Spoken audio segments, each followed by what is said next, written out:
नमस्कार, मैं हूं सुधीर चौधरी और डिकोड में आपका स्वागत है। तो आइए आज की खबरों को आपके लिए डिकोड करते हैं।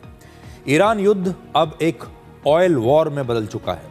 अब इस युद्ध में सैन्य ठिकानों के बदले तेल ठिकानों पर हमले हो रहे हैं। ईरान ने आज पश्चिम एशिया के 4 देशों में 7 ऑयल और गैस प्लांट्स पर हमला किया है।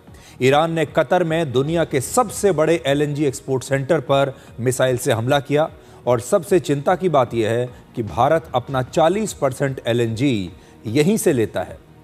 ईरान ये हमले इसलिए कर रहा है क्योंकि एक दिन पहले ही इजराइल ने ईरान के साउथ पार्स गैस फील्ड पर हमला किया था, जो दुनिया का सबसे बड़ा गैस भंडार है। ईरान अब इस लड़ाई को युद्ध के मैदान से हटाकर तेल के बाजार में ले जाना चाहता है, जहां उसके हर हमले की कीमत पूरी दुनिया को चुकानी पड़ेगी। और अगर ये युद्ध अब रुक भी गया तो ऑयल और गैस की सप्लाई सामान्य होने में बहुत समय लग जाएगा। अमेरिका की खुफिया विभाग की प्रमुख तुलसी गबार्ड ने कहा है कि अमेरिका के लिए ईरान से भी ज्यादा बड़ा न्यूक्लियर खतरा अब पाकिस्तान है। तुलसी गबार्ड ने अमेरिका की संसद को यह कहा कि पाकिस्तान लंबी दूरी की इंटरकॉन्टिनेंटल बैलिस्टिक मिसाइल बना रहा है, जो अमेरिका तक भी पहुंच सकती है। और आखिर में आपको इंदौर के घर में लगी आग की दर्दनाक घटना के बारे में बताएंगे, जिसमें इस परिवार के 8 लोगों की जान चली गई। इस घर के आंगन में रात के समय एक इलेक्ट्रिक कार चार्ज हो रही थी, जिसकी वजह से शॉर्ट सर्किट हुआ और फिर इस 3 मंजिला मकान में आग लग गई। इनमें से एक मंजिल पर डिजिटल लॉक लगा हुआ था, जो आग लगने की वजह से जैम हो गया और वहां पर मौजूद लोग अंदर ही फंस गए। उन्हें बाहर निकलने का मौका तक नहीं मिला। आज हम आपको दिखाएंगे कि टेक्नोलॉजी अपने साथ कुछ खतरे भी लेकर आती है, और इसी घटना को लेकर इलेक्ट्रिक गाड़ियों की चार्जिंग और डिजिटल लॉक की सुरक्षा को भी आज हम आपके लिए डिकोड करेंगे। लेकिन सबसे पहले आपको युद्ध का अपडेट देते हैं। ईरान युद्ध का आज 20वां दिन है और आज पश्चिम एशिया के 4 देशों में 7 ऑयल और गैस प्लांट्स पर ईरान ने हमले किए हैं। ईरान ने कतर, सऊदी अरब, कुवैत और UAE में हमले किए हैं। और ईरान ये हमले इसलिए कर रहा है क्योंकि कल यानी 18 मार्च को इजराइल ने ईरान के साउथ पार्स गैस फील्ड पर हमला किया था, और ये दुनिया का सबसे बड़ा गैस भंडार है। ये बहुत बड़ी खबर है। दुनिया के सबसे बड़े गैस भंडार पर इजराइल ने हमला कर दिया, और इस गैस भंडार का एक हिस्सा कतर में भी है, और अब कतर भी इजराइल से बहुत नाराज है। इस युद्ध में दोनों पक्ष एक दूसरे के तेल के भंडार और रिफाइनरीज पर अब हमले कर रहे हैं। इस समय यह युद्ध अगर रुक भी गया तो ऑयल और गैस की सप्लाई सामान्य होने में बहुत समय लग जाएगा, क्योंकि जिस कदर ऑयल रिफाइनरीज और तेल के भंडार इनमें आग लगा दी गई है, इन्हें नष्ट किया गया है, इससे दुनिया भर का बहुत नुकसान हो चुका है। पूरी दुनिया का लगभग 30% ऑयल, गैस और फर्टिलाइजर्स का प्रोडक्शन पश्चिम एशिया में ही होता है। यानी अब यह हमला कुछ देशों पर नहीं, बल्कि सीधे सीधे पूरी दुनिया की अर्थव्यवस्था पर अपने निशान छोड़ रहा है, सबका नुकसान कर रहा है। ईरान ने आज सुबह कतर के रास लफान लिक्विफाइड नेचुरल गैस यानी LNG हब पर मिसाइल से हमला किया। यह दुनिया का सबसे बड़ा LNG एक्सपोर्ट सेंटर है और यहां बहुत ज्यादा नुकसान हुआ है। रास लफान सिर्फ एक प्लांट नहीं है, बल्कि ये एक मेगा एनर्जी कॉम्प्लेक्स है। यहाँ LNG की कई प्रोसेसिंग यूनिट्स हैं, एक्सपोर्ट करने वाले टर्मिनल्स हैं और LNG के बहुत बड़े बड़े स्टोरेज टैंक्स हैं। और यहीं पर नेचुरल गैस को सीधे लिक्विड फ्यूल्स में बदलने वाली दुनिया की सबसे बड़ी फैक्ट्री है। इसका मतलब है कि कतर में किसी एक बिल्डिंग पर नहीं, बल्कि एनर्जी के पूरे इकोसिस्टम पर हमला किया गया है। आज यहां एक बार नहीं, बल्कि कई हमले हुए और इतना ज्यादा नुकसान हुआ है कि इस समय यहां पर प्रोडक्शन को पूरी तरह से बंद करना पड़ा है।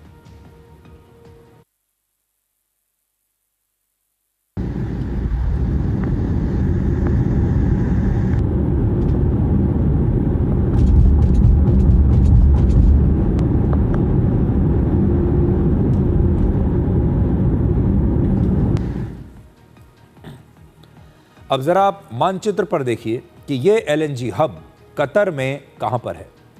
कतर अकेले ही पूरी दुनिया का लगभग 20% एलएनजी का प्रोडक्शन करता है और सबसे चिंताजनक बात हम सब के लिए यह है कि भारत अपना 40% एलएनजी यहीं से लेता है, जिससे भारत की सप्लाई पर भी बहुत बड़ा असर पड़ेगा। नक्शे पर आप देखिए कि कहां-कहां पर हमले हो रहे हैं। कतर, यूएई, सऊदी अरब, कुवैत और हर जगह तेल के भंडार या फिर ऑयल रिफाइनरीज पर हमले किए जा रहे हैं।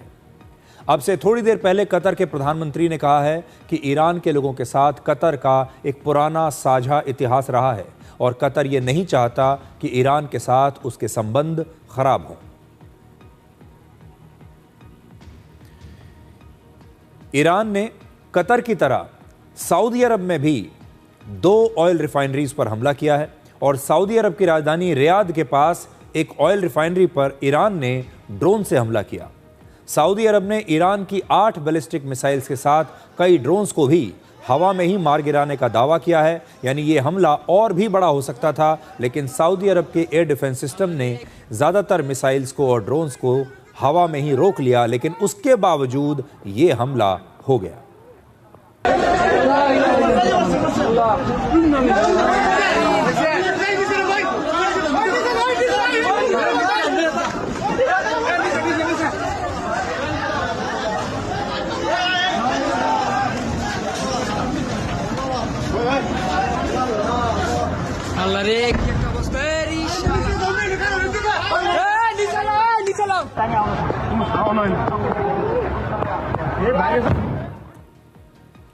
सऊदी अरब की इस रिफाइनरी को वहां की एक बहुत बड़ी कंपनी चलाती है जिसका नाम है अरामको, और यह दुनिया की सबसे बड़ी तेल कंपनियों में से एक है। आपने इसका कई बार नाम सुना होगा अरामको का।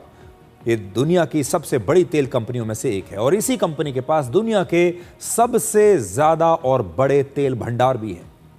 ईरान ने सऊदी अरब की एक और ऑयल रिफाइनरी पर ड्रोन से हमला किया है और इसका नाम है सैमरेफ। और सैमरेफ हर दिन 4 लाख बैरल तेल का प्रोडक्शन करता है। सबसे महत्वपूर्ण बात यह है कि यह स्ट्रेट ऑफ हॉर्मूज से काफी दूर रेड सी के पास है।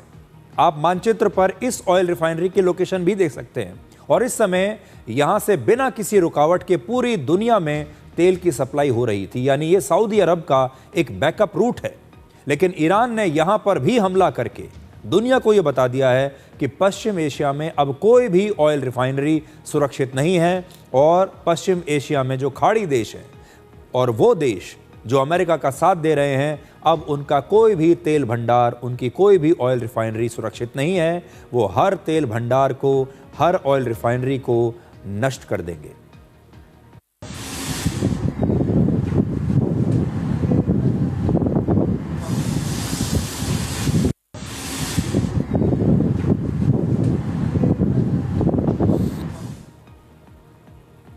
आज सऊदी अरब के विदेश मंत्री ने कहा है कि जरूरत पड़ी तो सऊदी अरब के पास सैन्य कार्रवाई करने का अधिकार है। यानी अगर आवश्यकता पड़ी तो वो ईरान पर हमला कर सकता है।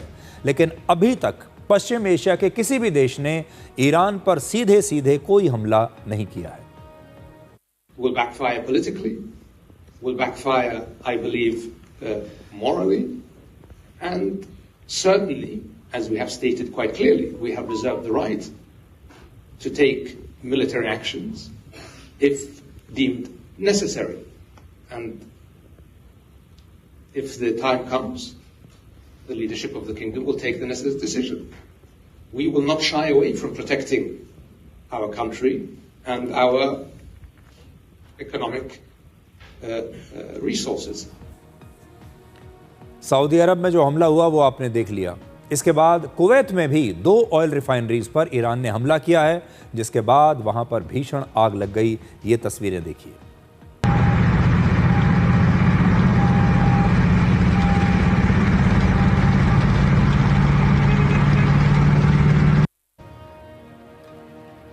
और इसके बाद यूएई में भी एक गैस रिफाइनरी और एक तेल भंडार, यानी 2 स्थानों पर ईरान के हमले के बाद वहां पर तेल का प्रोडक्शन बंद कर दिया गया है। और अब से थोड़ी देर पहले ईरान के विदेश मंत्री अब्बास अरागची ने अमेरिका को चेतावनी दी है कि ईरान ने इजराइल के हमले के जवाब में अपनी ताकत का सिर्फ एक छोटा सा अंश ही इस्तेमाल किया है यानी ईरान ये दावा कर रहा है कि उसने अभी अपनी पूरी ताकत नहीं दिखाई है, अभी तो ताकत का एक छोटा सा रूप दिखाया है।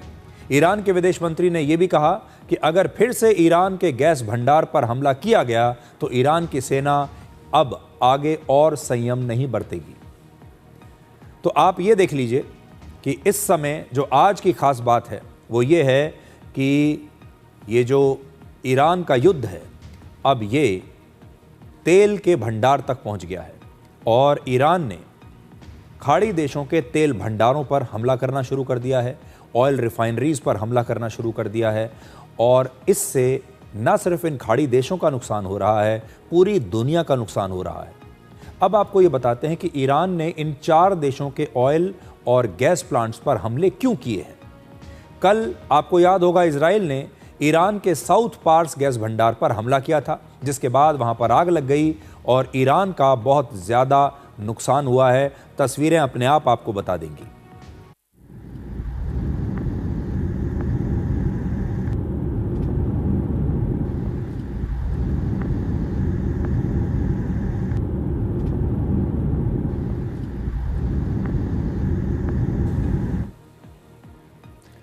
अब आप नक्शे पर यह देख सकते हैं कि यह गैस भंडार ईरान और कतर की सीमा पर है और ये जो गैस भंडार है ये दोनों देशों के इलाके में फैला हुआ है। इसका एक अंश ईरान के पास है और दूसरा कतर के पास है।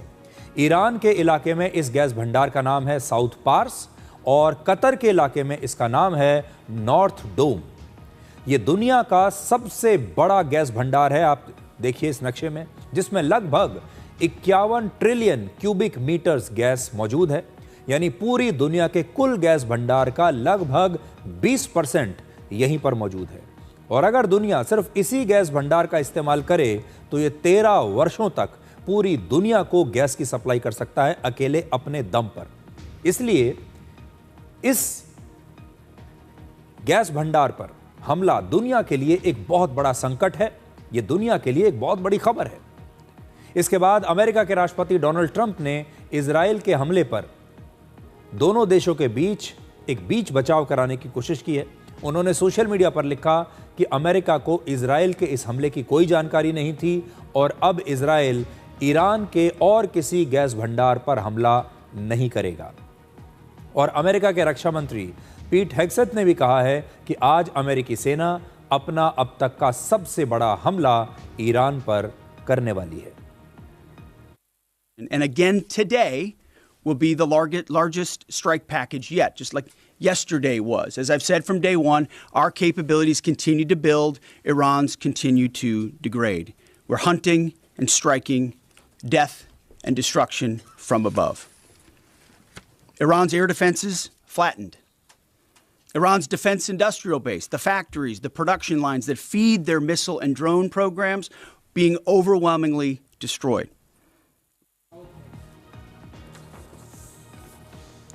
तो देखिए जो अभी टर्निंग पॉइंट आया है इस समय वो ये है कि इजराइल ने साउथ पार्स पर, जो ईरान का सबसे बड़ा तेल भंडार है, दुनिया का सबसे बड़ा गैस भंडार है साउथ पार्स, इस पर हमला कर दिया, जिसकी वजह से ईरान जो है वो बहुत नाराज हो गया है। ईरान गुस्से में है और ईरान गुस्से में ऐसे पागल हुआ कि उसके बाद उसने जो खाड़ी देश हैं उनके तेल और गैस भंडारों पर भी हमले करने शुरू कर दिए और उसने कहा कि अगर आप हमारे तेल भंडार को, हमारे गैस के भंडार को छेड़ोगे तो फिर हम आपके भी ऑयल रिफाइनरीज को छोड़ेंगे नहीं, आपके भी तेल और गैस के भंडार को हम बर्बाद कर देंगे। और इसीलिए उसने लगातार आज खाड़ी देशों के तेल भंडारों पर, ऑयल रिफाइनरीज पर हमला करना शुरू किया है।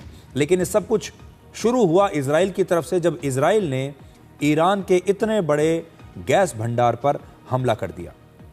अब अमेरिका ये कह रहा है कि यह हमला इजराइल ने अपनी मर्जी से किया। इस हमले के बारे में अमेरिका को कुछ पता नहीं था और अमेरिका के राष्ट्रपति डोनाल्ड ट्रंप अब ये कह रहे हैं कि मैं इस बात का आश्वासन देता हूं कि इजराइल अब इसके बाद ईरान के किसी भी तेल या गैस भंडार पर और हमला नहीं करेगा। लेकिन साथ ही अमेरिका के रक्षा मंत्री ये भी कहते हैं कि आज अमेरिका की सेना ईरान पर अब तक का सबसे बड़ा हमला करने वाली है। यानी आज की रात बहुत भारी है और यह हमला कभी भी हो सकता है अगर अमेरिका के रक्षा मंत्री वाकई में सही बात कह रहे हैं तो। और अभी से थोड़ी देर पहले एक और बड़ा बयान आया है। यूरोपियन यूनियन और जापान ने इस युद्ध पर एक संयुक्त बयान जारी किया है। इस बयान में इन सारे देशों ने कहा है कि हॉर्मुज के रास्ते को सुरक्षित बनाने के लिए जो भी अंतर्राष्ट्रीय कोशिशें हो रही हैं उसमें वो अपना योगदान देंगे। और साथ ही यूरोपियन यूनियन और जापान ने उन सभी देशों का धन्यवाद भी किया है जो हॉर्मुज को सुरक्षित बनाने की कोशिश इस समय कर रहे हैं। तो देखिए, देर से ही सही, लेकिन अब यूरोप के जो तमाम देश हैं वो धीरे धीरे इकट्ठे हो रहे हैं। जापान उनके साथ आ गया है और अब वो ये कह रहे हैं कि हॉर्मुज को सुरक्षित बनाने के लिए हमसे जितना भी जो भी बन पड़ेगा अब हम करने के लिए तैयार हैं। जैसा कि आज हमने आपको बताया कि ईरान चुन चुन कर अब तेल भंडारों पर हमले कर रहा है और अब से थोड़ी देर पहले ही ईरान ने इजराइल के हाइफा में एक ऑयल रिफाइनरी पर मिसाइल से हमला किया है। उसकी तस्वीरें भी आ गई हैं।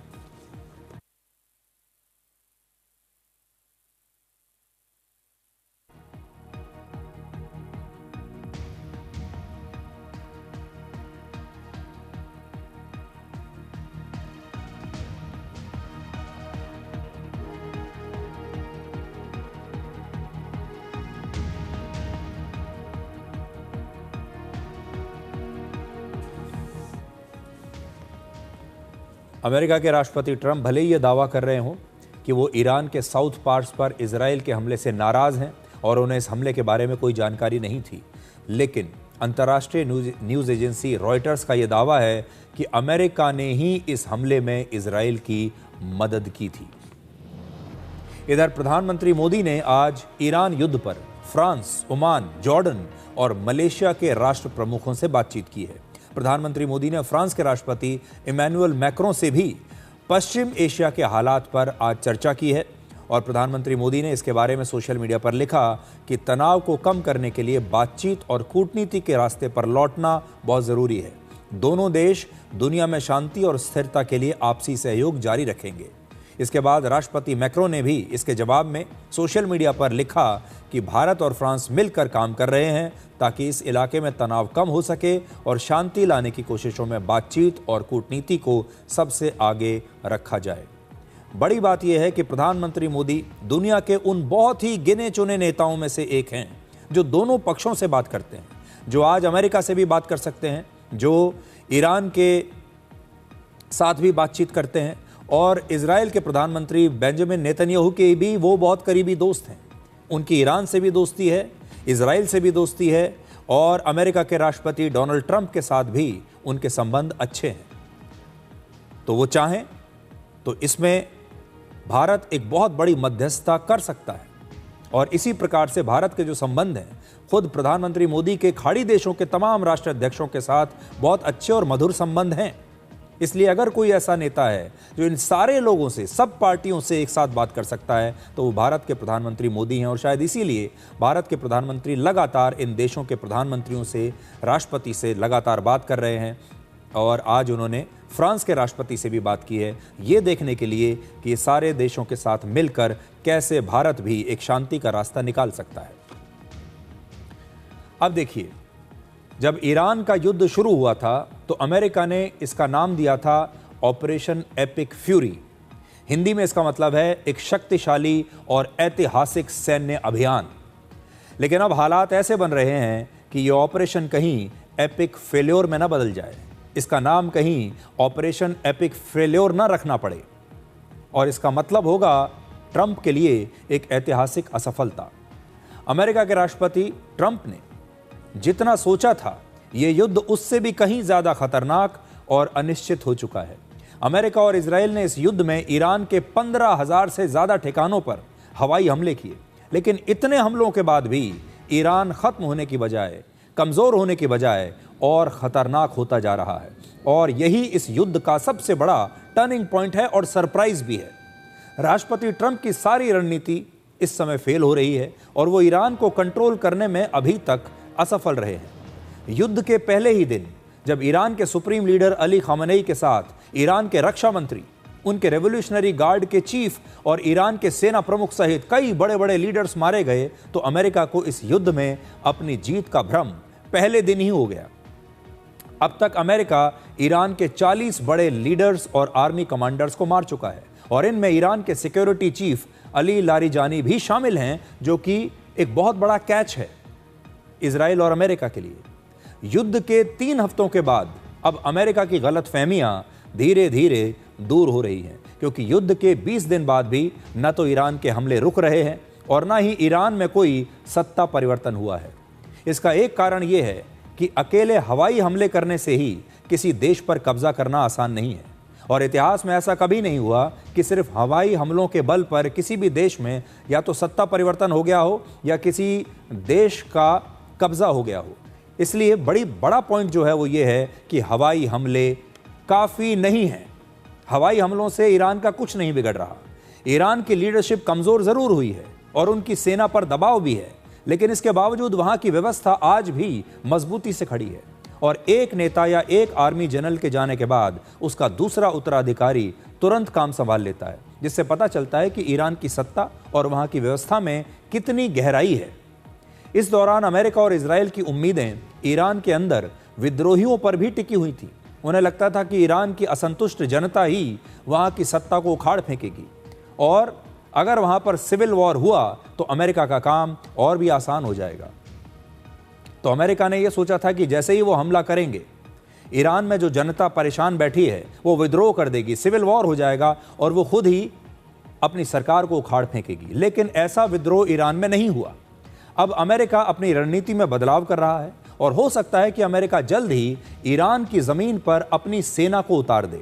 यानी अब यह युद्ध अपने सबसे खतरनाक और निर्णायक चरण में पहुंच चुका है। लेकिन ये जो चरण अगर शुरू हुआ और अमेरिका ने अगर ये फैसला किया तो ये अमेरिका के लिए बहुत रिस्की भी होगा, क्योंकि जैसे ही अमेरिका की सेना उतरेगी ईरान की ज़मीन पर तो उनकी कैजुअलिटी बढ़ेंगी, उनके सैनिकों की जान जाएंगी। वापस कॉफिन्स जब जाएंगे, बॉडी बैग्स जब जाएंगे तो अमेरिका की जनता और ज़्यादा सवाल करेगी। ईरान इस युद्ध की कीमत बढ़ाना चाहता है, वो इसे अमेरिका और पूरी दुनिया के लिए बहुत महंगा बनाना चाहता है और ईरान धीरे धीरे अमेरिका को थकाना चाहता है। हॉर्मूज के बाद अब ईरान दूसरे खाड़ी देशों के ऑयल और गैस रिफाइनरीज पर हमले कर रहा है ताकि पूरी दुनिया में तेल और गैस की कमी हो जाए। इससे क्रूड ऑयल महंगा होगा और पूरी दुनिया में आर्थिक मंदी आ जाएगी। खाड़ी देशों की सबसे बड़ी दुविधा यही है कि उन्होंने ये युद्ध शुरू नहीं किया, लेकिन नुकसान सबसे ज़्यादा उन्हीं का हो रहा है। जैसा कि आप जानते हैं, खाड़ी देशों की जो पूरी इकोनॉमी है वो तेल पर चलती है और ईरान ने उसी तेल पर हमला कर दिया। अब ट्रंप भले ही ईरान को पूरी तरह से ख़त्म करने का दावा कर रहे हैं, लेकिन लगता है कि अब वो इस युद्ध में ऐसी जगह पर आकर फंस गए हैं जहां और आगे बढ़ना बेहद खतरनाक हो सकता है और पीछे हटने पर उनकी बेइज्जती होने का खतरा है। अमेरिका की यूनिवर्सिटी ऑफ शिकागो के एक प्रोफेसर हैं जिनका नाम है रॉबर्ट पेप। उन्होंने एक किताब लिखी जिसका नाम है bombing to win, air power and coercion in war. इसमें उन्होंने वर्ष 1917 से लेकर 1991 तक के 33 बड़े हवाई हमलों की रणनीति का विश्लेषण किया है और इस किताब के मुताबिक इतिहास में कई बार अलग अलग देशों ने सिर्फ हवाई हमले करके सत्ता परिवर्तन की कोशिश की, लेकिन यह रणनीति कभी भी सफल नहीं रही। यानी हवाई हमले युद्ध तो जीत सकते हैं, लेकिन किसी देश की सरकार को गिरा नहीं सकते, वहां पर सत्ता परिवर्तन नहीं कर सकते। और ईरान में भी यही हो रहा है। अमेरिका ने जी भर के हवाई हमले कर लिए, लेकिन ईरान में कोई सत्ता परिवर्तन नहीं हुआ। वहां की व्यवस्था अभी भी वैसे की वैसे ही है। अब ईरान युद्ध ने अमेरिका के पूरे अर्थशास्त्र को पूरी तरह से बिगाड़ दिया है। अब अमेरिका की सरकार से ईरान युद्ध के लिए 200 अरब डॉलर यानी 18,40,000 करोड़ रुपए से ज्यादा का अतिरिक्त फंड अब अमेरिका मांग रहा है। एक अमेरिकी थिंक टैंक के मुताबिक युद्ध के पहले ही हफ्ते में अमेरिका के लगभग 1 लाख करोड़ रुपए खर्च हो गए। अब अगर इस खर्च में नए फंड को भी जोड़ दें तो इस युद्ध में अमेरिका का कुल खर्च ईरान की पूरी अर्थव्यवस्था के आधे से भी ज्यादा हो जाएगा। ईरान की वर्ष 2025 में जीडीपी लगभग 32,80,000 करोड़ रुपए की थी, जबकि नए फंड में 18,40,000 करोड़ रुपए मांगे गए हैं। अमेरिका की तरफ से सरकार ने मांगे हैं। ईरान के विदेश मंत्री अब्बास अरागची ने यह कहा है कि 200 अरब डॉलर का यह बजट सिर्फ शुरुआत है और युद्ध का असली बोझ अमेरिका की आम जनता को उठाना पड़ेगा। और हम आपको बार बार यही बात बता रहे हैं कि ईरान की रणनीति यही है। ईरान इस युद्ध को धीरे धीरे लड़ना चाहता है, इसे लंबा खींचना चाहता है, वो अमेरिका को थकाना चाहता है और ईरान इस युद्ध को महंगा बनाना चाहता है। वो चाहता है कि अमेरिका का ज़्यादा से ज़्यादा पैसा खर्च हो। दूसरी तरफ तेल की सप्लाई को रोककर वो तेल के दाम को अंतर्राष्ट्रीय बाजार में बहुत बढ़ा देना चाहता है, ताकि इसकी वजह से दुनिया का हर देश प्रभावित हो जाए, पूरी दुनिया में आर्थिक मंदी आ जाए, महंगाई हो जाए और अमेरिका में भी यही हाल हो। ये रणनीति है ईरान की और 20 दिनों में ईरान इस रणनीति में काफ़ी हद तक कामयाब हो रहा है, क्योंकि अब अमेरिका को और ज़्यादा फंड मांगने की आवश्यकता पड़ रही है इस युद्ध के लिए। अमेरिका की सरकार कह रही है कि अभी हमें और पैसा चाहिए। अंतर्राष्ट्रीय न्यूज़ एजेंसी रॉयटर्स के मुताबिक अमेरिका के राष्ट्रपति डोनाल्ड ट्रंप अपनी सेना को ईरान युद्ध में उतारने पर अब गंभीरता से विचार कर रहे हैं।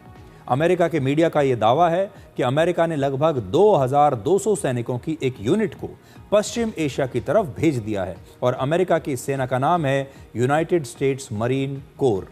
इस फोर्स की सबसे बड़ी ताकत है दुश्मन के समुद्र तट पर उतरकर वहीं पर जबरदस्त हमला करना, और यह समुद्र, जमीन और हवा तीनों जगह ऑपरेशन करने में माहिर मानी जाती है। यह फोर्स बहुत ही कम समय में बड़ी सैन्य कार्रवाई और तेजी से दुश्मन के इलाके पर कब्जा करने की क्षमता रखती है और हॉर्मुज की खाड़ी में इसी सेना का इस्तेमाल करके अमेरिका ईरान के उन आइलैंड्स पर कब्जा कर सकता है जिससे अंतर्राष्ट्रीय ऑयल टैंकर्स को सबसे ज़्यादा खतरा है। और अमेरिका यही चाहता है कि इस फोर्स को अगर वो स्ट्रेट ऑफ हॉर्मुज में भेज दे तो फिर वो इस पूरे इलाके को सुरक्षित कर सकता है और फिर यहाँ से तेल के जो जहाज़ हैं वो सुरक्षित रूप से आ सकते हैं, जा सकते हैं, जिससे पूरी दुनिया में होने वाली तेल की कमी कुछ हद तक काबू में आ जाएगी।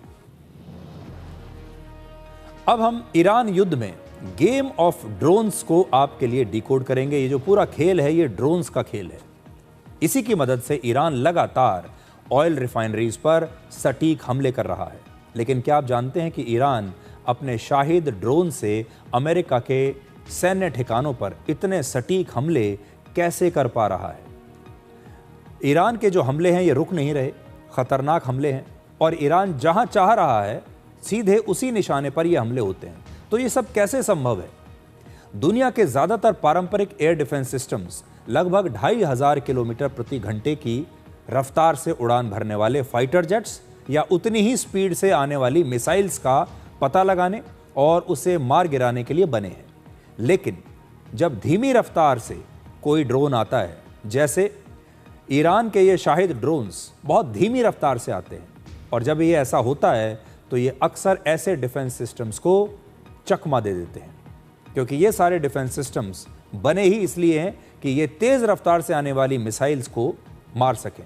लेकिन यहाँ पर ईरान ने जो चालाकी की है वो ये की है कि उसके जो ड्रोन्स हैं वो बहुत कम स्पीड से आते हैं। आसान भाषा में कहें तो स्लो स्पीड वाले ये ड्रोन क्रिकेट की उस स्लो बॉल की तरह हैं जिससे फास्ट बॉलर्स अक्सर बैटर को चकमा देते हैं। आपने देखा होगा बहुत बार जो तेज़ गेंदबाज होते हैं वो अपने ओवर में बीच में 3 गेंद तेज़ फेंकते हैं और फिर एक बहुत स्लो डिलीवरी करते हैं, स्लो बॉल फेंकते हैं जिससे वो बैटर को चकमा दे देते हैं। ईरान भी बिल्कुल यही कर रहा है।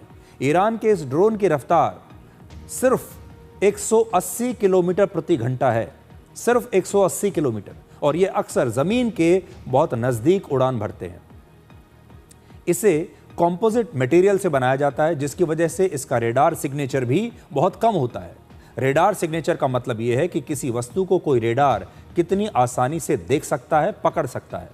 अमेरिकी एयर डिफेंस सिस्टम के रेडार ऐसे लक्ष्यों को आसानी से पकड़ लेते हैं जिनका साइज बड़ा हो, रफ्तार बहुत ही तेज हो और जिनके रेडार सिग्नेचर स्पष्ट हों, यानी मजबूत हों। ये रेडार धीमी रफ्तार वाले टारगेट्स को भी ट्रैक कर सकते हैं, लेकिन समस्या यह है कि छोटा आकार, बहुत ही धीमी रफ्तार और कम ऊंचाई पर उड़ान भरने की वजह से इन ड्रोन्स का पता लगाना बहुत कठिन होता है और अमेरिका के जो एयर डिफेंस सिस्टम हैं वो इसीलिए इन ड्रोन से चकमा खा रहे हैं। दिलचस्प बात यह है कि ये रेडार कई बार बहुत ही धीमी रफ्तार वाले इस ड्रोन को एक पक्षी मान लेते हैं और रेडार का सॉफ्टवेयर और एल्गोरिथम ड्रोन को खतरा मानने की बजाय उसे अनदेखा कर देता है, ये सोचकर कि शायद ये कोई पक्षी है। यानी इस युद्ध में शाहिद ड्रोन की धीमी रफ्तार ही उसकी सबसे बड़ी ताकत बन चुकी है। रेडार को चकमा देने वाली एक और टेक्नोलॉजी है जिसे कहते हैं स्वॉर्म अटैक। इसमें एक साथ सैकड़ों ड्रोन से किसी लक्ष्य पर हमला किया जाता है, जिससे वहां मौजूद एयर डिफेंस सिस्टम के रेडार पर दबाव बहुत बढ़ जाता है और वो रेडार और वो एयर डिफेंस सिस्टम्स अक्सर कंफ्यूज हो जाते हैं क्योंकि इतने सारे ड्रोन्स उन्हें घेर लेते हैं। सबसे महत्वपूर्ण बात यह है कि ईरान के ये शाहिद ड्रोन ज्यादातर लक्ष्यों पर बिल्कुल सटीक हमले कर रहे हैं। अमेरिकी मीडिया ने पश्चिम एशिया के 7 देशों में ड्रोन के हमलों का एक विश्लेषण किया। इसमें 26 वीडियोज में से 21 में ड्रोन अपने लक्ष्य तक पहुंचते हुए दिखाई दे रहे हैं, यानी ज्यादातर जगहों पर air defence system in drones को मार गिराने में असफल हो गया। ईरान और अमेरिका युद्ध ने यूक्रेन के ड्रोन अनुभव को बहुत महत्वपूर्ण बना दिया है, क्योंकि यूक्रेन पिछले कई वर्षों से रशिया के शाहिद जैसे ड्रोन से लड़ रहा है। इसलिए अब अमेरिका और दूसरे देश यूक्रेन के अनुभव का फायदा उठाना चाहते हैं और इस युद्ध में ईरान अपने शाहिद ड्रोन्स का सबसे ज्यादा इस्तेमाल कर रहा है। यह टेक्नोलॉजी उसे रशिया से मिली है और इस शाहिद ड्रोन की जो कीमत है यह सिर्फ 18 लाख से 40 लाख रुपए है। इसकी स्पीड इतनी कम है, 180 किलोमीटर प्रति घंटा की स्पीड है, जिसको अमेरिका के एयर डिफेंस सिस्टम पकड़ नहीं पा रहे हैं। लेकिन यूक्रेन ने अब एक ऐसा ड्रोन बनाया है जो हवा में ही दूसरे ड्रोन्स को नष्ट कर सकता है और इस ड्रोन का नाम है स्टिंग इंटरसेप्टर ड्रोन और इसकी कीमत सिर्फ 90,000 रुपए से लेकर 1,80,000 रुपए तक है। जबकि इस समय अमेरिका शाहिद ड्रोन को मार गिराने के लिए अपने 2 एयर डिफेंस सिस्टम्स का इस्तेमाल कर रहा है। इसमें से एक है पैट्रियट। पैट्रियट की एक मिसाइल 36 करोड़ रुपए की है और दूसरा है थार्ड की एक मिसाइल की कीमत है 135 करोड़। तो 135 करोड़ की एक मिसाइल से अमेरिका एक 1.5 लाख रुपए के ड्रोन को मार रहा है। और अगर हम उसकी दूसरी कीमत लगाएं, ये तो यूक्रेन के ड्रोन की कीमत है, अगर शाहिद ड्रोन की कीमत भी हम लगाएं तो वो भी 18 से 40 लाख के बीच की है। ईरान अब एक आत्मघाती देश बनता जा रहा है जो अब पूरी दुनिया को ये बताने की कोशिश कर रहा है कि हम तो डूबेंगे सनम, लेकिन तुमको भी ले डूबेंगे। असल में ईरान के पास अब खोने के लिए कुछ बचा नहीं है, जो किसी भी युद्ध में सबसे खतरनाक स्थिति होती है। साउथ पार्स पर इजराइल के हमले ने ईरान को अब और भड़का दिया है। ईरान के कुल गैस उत्पादन का 70 से 75% साउथ पार्स से ही होता है और हमले के बाद यहाँ का प्रोडक्शन बंद हो चुका है। ईरान का सारा पैसा आना बंद हो जाएगा। वो तेल बेचकर जो पैसा कमाता था वो सारी सप्लाई अब खत्म हो जाएगी। अब ईरान खाड़ी देशों के तेल और गैस भंडार के पीछे पड़ा है और अब वो उन्हें भी पूरी तरह से नष्ट करने की धमकी दे रहा है और वो ये कह रहा है कि अगर हमारे तेल भंडार नहीं बचे तो हम आपके तेल भंडार को भी छोड़ेंगे नहीं।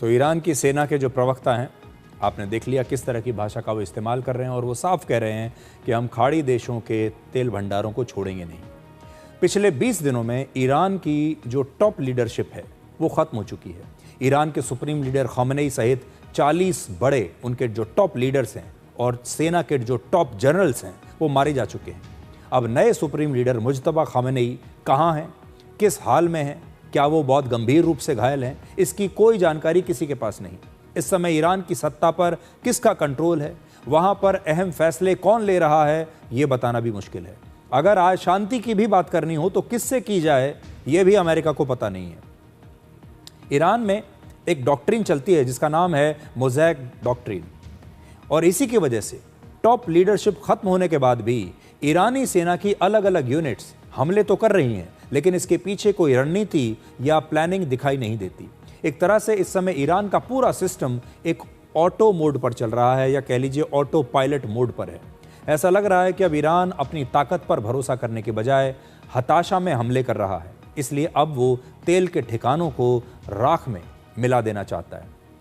ईरान अब इस लड़ाई को युद्ध के मैदान से हटाकर तेल के बाजार में ले जाना चाहता है, जहां उसके हर हमले की कीमत पूरी दुनिया को चुकानी पड़ेगी और इसके लिए सारी दुनिया के देश अमेरिका को जिम्मेदार ठहराएंगे। यानी अगर युद्ध नहीं रुका तो ईरान खुद भी डूबेगा और पूरी दुनिया को ले डूबेगा। आपको याद होगा एक बार पाकिस्तान के आर्मी चीफ फील्ड मार्शल असीम मुनीर ने भी अमेरिका में जाकर यही कहा था कि पाकिस्तान के पास परमाणु बम है और अगर हम पर हमला हुआ तो हम आधी दुनिया को अपने साथ लेकर डूबेंगे। जो बात असीम मुनीर कहते थे, अब वही काम ईरान कर रहा है। अब हम इस सवाल को आपके लिए डिकोड करेंगे कि क्या युद्ध की वजह से पूरी दुनिया में मंदी आने वाली है। इसमें आपको अपना भविष्य भी दिखाई दे सकता है, क्योंकि इस युद्ध का असर पूरी दुनिया पर पड़ेगा। हम ऐसा क्यों कह रहे हैं, इसे समझने के लिए ये 3 आंकड़े देखिए। पहला, आज कच्चे तेल में 7% की तेजी आई है और इस समय कच्चे तेल की कीमत अंतर्राष्ट्रीय बाजार में $110 प्रति बैरल हो गई है। डर के इस माहौल में भी सोने और चांदी में आज भारी गिरावट आई है। अंतर्राष्ट्रीय बाजार में चांदी 11% और सोना 6% तक टूट चुका है। इससे यह पता चलता है कि आने वाले दिनों में चांदी की मांग भी घट सकती है, क्योंकि अगर मंदी आती है तो उद्योगों में चांदी की मांग कम हो जाएगी। इसके अलावा यह भी संकेत मिलता है कि इस समय निवेशकों को जहां भी मुनाफा मिल रहा है वहां से पैसा निकाल रहे हैं और वो अपने पास कैश जमा कर रहे हैं। ये सारी घटनाएं ये बताती हैं कि आने वाले दिनों में दुनिया भर में महंगाई बढ़ेगी।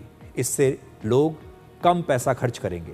ऐसे में मांग घट जाएगी बाजारों में, जिससे बड़ी बड़ी कंपनियों की बिक्री घटेगी और अर्थव्यवस्था की रफ्तार धीमी हो जाएगी और इससे पूरी दुनिया में एक आर्थिक मंदी की आशंका बढ़ जाएगी। कतर के सबसे बड़े एलएनजी प्लांट पर हमला भारत के लिए एक बहुत बड़ी चिंता की बात है। भारत अपने कुल एलएनजी इंपोर्ट का 40% हिस्सा कतर से मंगवाता है इसी जगह से। कतर के अलावा भारत अमेरिका, यूएई, ओमान और ऑस्ट्रेलिया सहित कई और देशों से भी एलएनजी का इंपोर्ट करता है। लेकिन अब भी भारत की कतर पर ही सबसे ज्यादा निर्भरता है और कतर पर ये हमले जो हो रहे हैं उनके तेल और गैस भंडार पर, वहां पर जो प्रोडक्शन बंद हो रहा है, इसका सीधा असर हमारे और आपके ऊपर पड़ेगा। भारत अब अमेरिका के अलावा कनाडा, रशिया और ऑस्ट्रेलिया से भी एलएनजी खरीद रहा है, अपना इंपोर्ट उनसे और बढ़ा रहा है। लेकिन खाड़ी देशों से जहां 10 से 12 दिनों में ही एलएनजी भारत पहुंच जाता है, वहीं अमेरिका और कनाडा से एलएनजी आने में अब 35 से 45 दिनों तक का समय लगेगा। इसलिए इसकी कीमत और ज़्यादा बढ़ जाएगी। एलएनजी का इस्तेमाल पावर प्लांट्स में होता है, जिससे बिजली बनाई जाती है। इसके अलावा फैक्ट्रियों और फर्टिलाइजर्स बनाने में भी इसका इस्तेमाल होता है। ऐसे में एलएनजी की सप्लाई अगर घटती है तो परेशानी बहुत बढ़ सकती है। कतर में हमले की वजह से दुनिया भर में अब गैस भी महंगी हो गई है। इस हमले के बाद आज यूरोप में गैस की कीमत 27% बढ़ गई। 18 मार्च को यूरोप में गैस की कीमत 54 यूरो मेगावाट पर आवर थी, जो आज लगभग 70 के भाव पर पहुंच गई है। 70 यूरो के भाव। युद्ध शुरू होने के बाद से यूरोप में गैस की कीमत लगभग 120% तक बढ़ चुकी है। आज कच्चा तेल $110 प्रति बैरल पर है। लेकिन हमारे देश के लिए चिंता की बात इससे भी ज्यादा है, क्योंकि 18 मार्च को इंडियन क्रूड बास्केट की कीमत बढ़कर $146 प्रति बैरल तक हो गई। भारत अलग अलग देशों से कच्चा तेल खरीदता है और इन सभी देशों से खरीदे गए तेल की कीमतों का जब औसत मिलाया जाता है और औसत मिलाकर जो कीमत निकलती है उसे इंडियन क्रूड बास्केट कहते हैं। अब युद्ध की वजह से इंडियन क्रूड बास्केट पर क्या असर पड़ा है, इसे आप समझिए आंकड़ों से। पिछले साल अप्रैल से लेकर इस साल फरवरी तक इंडियन क्रूड बास्केट में कच्चे तेल की औसत कीमत लगभग $66 प्रति बैरल थी। 66। इन 11 महीनों में इसकी अधिकतम कीमत पिछले साल जुलाई में $71 तक पहुंची थी। 66 से सिर्फ 71 तक गई थी। लेकिन युद्ध शुरू होने के बाद मार्च में इंडियन क्रूड बास्केट में कच्चे तेल की औसत कीमत बढ़कर $114 प्रति बैरल हो गई और यह पिछले 11 महीनों के औसत से 71% ज्यादा है। लेकिन इस समय इसकी कीमत लगभग $147 प्रति बैरल पर पहुंच गई है, जो पिछले 11 महीनों के औसत के मुकाबले दुगने से भी ज्यादा है। इससे साफ संकेत मिलता है कि कच्चे तेल की बढ़ती कीमतों से आने वाले दिनों में न सिर्फ हमारे देश में बल्कि पूरी दुनिया में भी पेट्रोल और डीजल के दाम बढ़ सकते हैं। इससे देश में महंगाई बढ़ेगी, क्योंकि पेट्रोल और डीजल महंगे होंगे तो ट्रांसपोर्ट की लागत बढ़ जाएगी और हर चीज़ की कीमत बाजार में बढ़ जाएगी। भारत का घाटा भी बढ़ेगा और अंतर्राष्ट्रीय बाजार में रुपए की कीमत में गिरावट आएगी। कच्चा तेल महंगा होने से फैक्ट्रियों में उत्पादन का खर्च बढ़ेगा, जिससे महंगाई और बढ़ेगी और कुल मिलाकर आने वाले दिनों में आम लोगों का जो औसत खर्च है वो बढ़ने वाला है। आपका जो महीने का जो खर्चा है घर चलाने का वो बढ़ सकता है, ऐसी आशंका है, क्योंकि हर चीज़ महंगी हो जाएगी। अमेरिका के सेंट्रल बैंक फेडरल रिजर्व, जिसे आमतौर पर फेड कहते हैं, उसने 18 मार्च को एक बयान दिया कि आने वाले दिनों में दुनिया भर में महंगाई बढ़ने का खतरा है। इसलिए फेडरल रिजर्व ने ब्याज दरों में कोई कटौती नहीं की। फेडरल रिजर्व ने इस साल अमेरिका में महंगाई का अनुमान 2.4% से बढ़ाकर लगभग 2.7% कर दिया है। ये खबर अमेरिका सहित पूरी दुनिया के लिए चिंता की बात है। इसलिए आज भारत के शेयर बाजार में बहुत बड़ी गिरावट आई। आज सेंसेक्स 2500 अंक, निफ्टी बैंक 1900 अंक और निफ्टी 775 अंक गिर गया। पिछले साल अप्रैल के बाद भारतीय शेयर बाजार अब सबसे निचले स्तर पर आ चुका है। सिर्फ एक दिन में ही आज शेयर बाजार में लगभग 13 लाख करोड़ रुपए का नुकसान हुआ है। एक दिन में ही 13 लाख करोड़ रुपए खत्म हो गए। युद्ध की वजह से अब तक भारत के शेयर बाजार में 38 लाख करोड़ रुपए का नुकसान हो चुका है।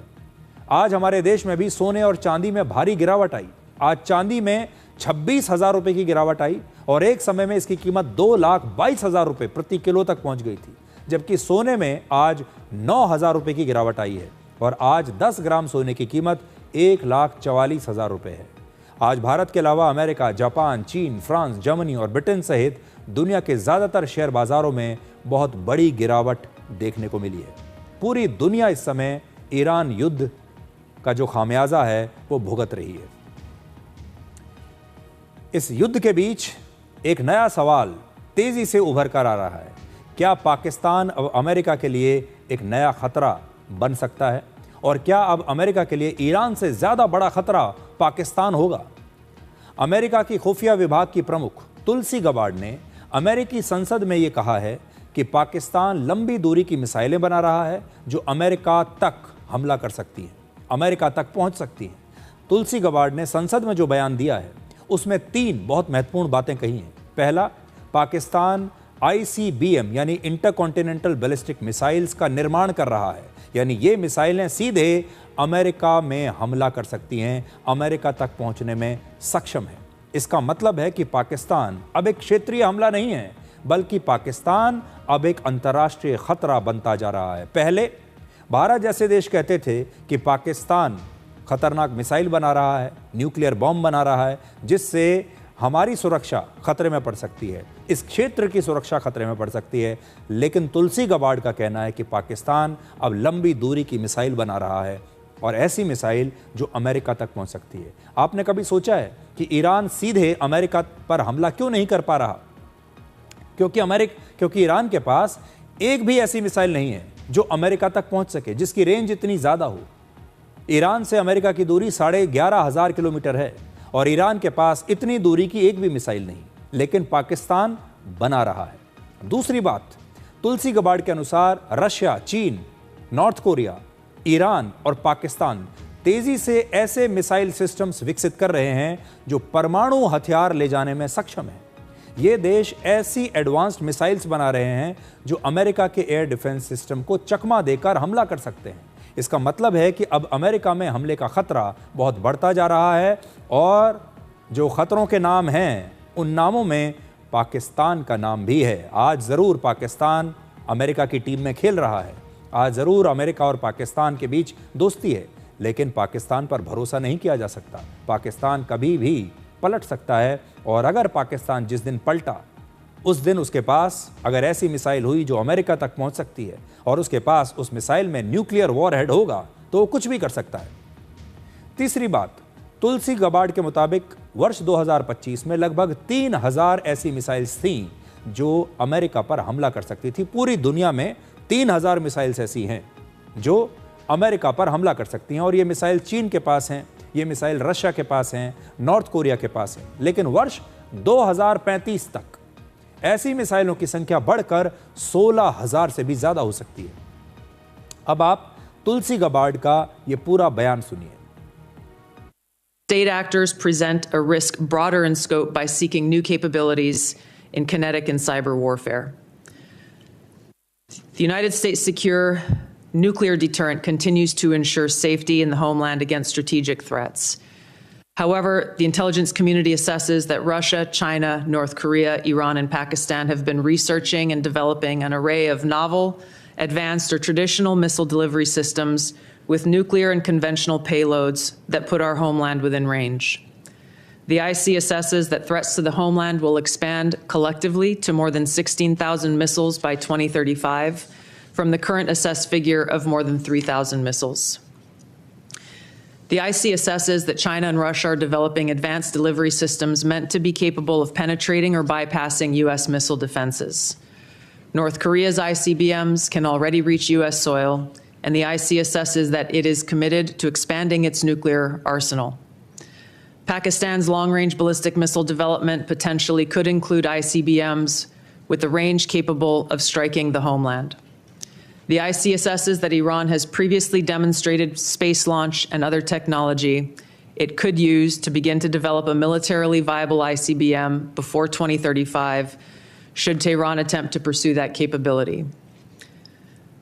However, these assessments will clearly be updated as the full impact of Operation Epic Fury's devastating strikes on Iran's missile production facilities, stockpiles, and launch capabilities is determined. अब जो खबर मैं आपको दिखाने वाला हूं, ये खबर वैसे तो कल की है, 18 मार्च की है। ये खबर हम आपको कल ही दिखाना चाहते थे, लेकिन कल समय की कमी के कारण ये खबर आपको दिखा नहीं पाए। लेकिन ये खबर इतनी महत्वपूर्ण है कि हम आज भी आपको ये खबर दिखाना चाहते हैं, ताकि आप सब सचेत हो सकें। 18 मार्च को मध्य प्रदेश के इंदौर शहर में एक घर में आग लगने की वजह से 8 लोगों की मौत हो गई। वैसे तो देश में आग लगने की खबरें आप अक्सर देखते रहते हैं, सुनते रहते हैं, लेकिन यह मामला बिल्कुल अलग है। इसलिए आज हम इस खबर का विश्लेषण आपके लिए कर रहे हैं। 18 मार्च की सुबह लगभग 4 बजे, सुबह 4 बजे 65 साल के मनोज पुगलिया नाम के एक व्यक्ति के घर पर यह आग लग गई। मनोज पुगलिया की इलेक्ट्रिक कार उनके घर के ही अंदर उनके आंगन में पार्क्ड थी और वहीं पर रात भर उसकी चार्जिंग हो रही थी। इसी दौरान गाड़ी के अंदर शॉर्ट सर्किट हो गया और उसकी वजह से पूरे मकान में आग लग गई। आग थोड़ी ही देर में 3 मंजिला मकान में फैल गई। मकान के 3 मंजिल थे और आग की वजह से घर में रखे सिलेंडर और फ्रिज में भी जोरदार धमाका हुआ। सिलेंडर भी फट गया और इस आग की वजह से घर के एक फ्लोर का दरवाजा लॉक हो गया, क्योंकि इस दरवाजे पर एक डिजिटल लॉक लगा हुआ था जो जैम हो गया। इस दौरान परिवार के 8 लोग अंदर फंस गए, जिनमें बच्चे भी शामिल थे, और उन सभी की अंदर फंसे रहते हुए ही मौत हो गई। बाहर निकलने का मौका ही नहीं मिला। हालांकि इस हादसे में 3 अन्य लोगों को घर के दूसरे रास्ते से बचा लिया गया। एक इलेक्ट्रिक व्हीकल जो कार है वो चार्जिंग पे लगी हुई थी, चार्जिंग घर के बाहर, वहीं से वो एक्सप्लोजन हुआ है और कार और उस पॉइंट से आग जो है वो स्प्रेड होना शुरू हुई है, घर के अंदर पहुंची है। और क्योंकि ऐसा प्रतीत होता है प्राइमरी एस्टिमेशन में कि इलेक्ट्रॉनिक लॉक्स रहेंगे, जिससे कि दरवाजे जो पावर कट हो जाता है उससे वो दरवाजे लॉक रहेंगे जो बंद हो गए होंगे, और उसमें कई चैनल गेट वगैरह भी हमें ऊपर से आके उसको तोड़ने पड़े हमारी टीमों को। उसके बाद उन लोगों ने अंदर उसमें प्रवेश किया है। इस खबर को आप ध्यान से सुनिएगा, क्योंकि ये घटना सिर्फ एक हादसा नहीं है, बल्कि आधुनिक सुविधाओं के साथ, नई नई टेक्नोलॉजी के साथ छिपे खतरे से भी आपको अलर्ट करती है।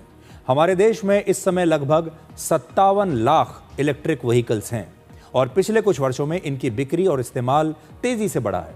लेकिन अभी भी हमारे देश में कई जगहों पर इलेक्ट्रिक व्हीकल्स के लिए चार्जिंग की अच्छी सुविधाएं उपलब्ध नहीं हैं। कई बार लोग इलेक्ट्रिक व्हीकल्स की चार्जिंग में जुगाड़ का इस्तेमाल करते हैं, जैसे घटिया चार्जिंग वायर, लोकल या नकली चार्जर का इस्तेमाल करते हैं, बिना किसी प्रोफेशनल इलेक्ट्रिशियन के खुद ही चार्जिंग पॉइंट बना लेते हैं, और ऐसे मामलों में आग लगने की संभावना कई बार बढ़ जाती है। इसीलिए ईवी चार्जिंग सेटअप बनाते समय आप कुछ बातों का खास तौर पर ध्यान रखिए। अगर आपके पास इलेक्ट्रिक कार है, इलेक्ट्रिक व्हीकल है कोई भी, तो पहली बात, हमेशा गाड़ी बनाने वाली कंपनी द्वारा दिया गया प्रमाणित चार्जर ही इस्तेमाल करें। चार्जिंग के दौरान अगर बैटरी बहुत गर्म हो जाए तो तुरंत चार्जिंग बंद कर दें। दूसरा, चार्जिंग पॉइंट की पुरानी इलेक्ट्रिकल वायरिंग तुरंत बदलवाएं और ईवी की क्षमता के मुताबिक नई इलेक्ट्रिक वायर लगवाएं। चार्जिंग पॉइंट जमीन से कम आधा मीटर ऊपर होना चाहिए, क्योंकि यह मोबाइल फोन की चार्जिंग जैसा साधारण काम नहीं है। तीसरा, रात भर गाड़ी की चार्जिंग ना करें और गाड़ी को लंबे समय तक चार्जिंग पर छोड़कर ना जाएं, जैसा कई बार आप अपने मोबाइल फोन के साथ करते हैं। चौथा, अगर आप किसी लंबे सफर से आए हैं तो सफर से आने के बाद 45 मिनट तक इंतजार करें कम से कम, जिससे आपकी गाड़ी की बैटरी का तापमान सामान्य हो सके। अगर गाड़ी की बैटरी बहुत गर्म है और आप आए हैं लंबे सफर से तो उसी समय चार्जिंग पर ना लगाएं। और पांचवी बात, गीले हाथों से चार्जर कभी ना छुएं और बारिश या ज्यादा नमी वाली जगह पर चार्जिंग ना करें। अगर बारिश हो रही है तब भी आपको सावधान होने की आवश्यकता है। तो एक फैक्टर इस दुर्घटना में था इलेक्ट्रिक व्हीकल की चार्जिंग, क्योंकि उसी की वजह से शॉर्ट सर्किट हुआ। अब दूसरा देखिए, इस 3 मंजिला मकान के एक फ्लोर पर डिजिटल लॉक लगा हुआ था जो जैम हो गया, जिसकी वजह से लोग अंदर ही बंद हो गए। हमारे देश में आजकल डिजिटल लॉक सुविधा और सुरक्षा का प्रतीक बन गए हैं, लेकिन इस प्रकार की आपात स्थिति में यही टेक्नोलॉजी कई बार बाधा बन सकती है, जैसे बिजली सप्लाई नहीं होने, आग लगने, बैटरी खत्म होने या सॉफ्टवेयर में कोई समस्या आने पर डिजिटल लॉक कई बार खुलते नहीं हैं और जैम हो जाते हैं। यानी डिजिटल लॉक भी पूरी तरह से सुरक्षित नहीं है। अगर डिजिटल लॉक खुद ही जैम हो जाए तब आप क्या करेंगे?